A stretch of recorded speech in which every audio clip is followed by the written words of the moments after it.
প্রধান যারা তাদের সাথে এভাবে কথা বলতে নেই বাবা। হাসনাত আব্দুল্লাহ বাবা, বাবু শোনা, এটা তুমি মোহাম্মদ ইউনূসকে বলতে পারো। সাম্প্রতিক সময়ে সোশ্যাল মিডিয়ার একজন অতি পরিচিত মুখ ওপার বাংলার ময়ূখ রঞ্জন ঘোষ। তার পাগলামি ও অদ্ভুত অঙ্গভঙ্গি কখনো তাকে মলম বিক্রেতা, কখনো তাকে দৌলদিয়া ঘাটের মাঝি কিংবা একজন অভদ্র অসভ্য খ্যাপাটে পাগলের আসনে বসিয়েছে। সাংবাদিকতা একটি মর্যাদা ও সম্মানের পেশা, কিন্তু সে পেশাকে তিনি কলঙ্কিত করেছেন বলে মনে করছেন নেটিজেনরা। এটি কোনো হকার স্টেজ নয় বলেও দাবি করছেন অনেকে।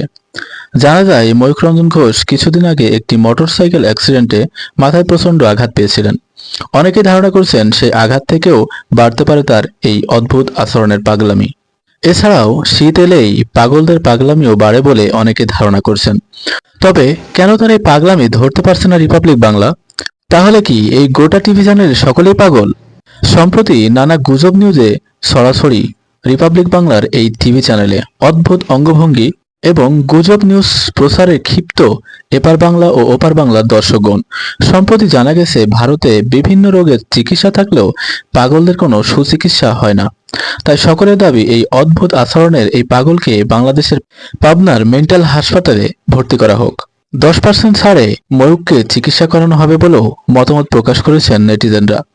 ভারতের খোলা জায়গায় হাগু করা বন্ধ না করা গেলেও পাগলামি বন্ধ করা যাবে বলেও অভিমত সংশ্লিষ্টদের।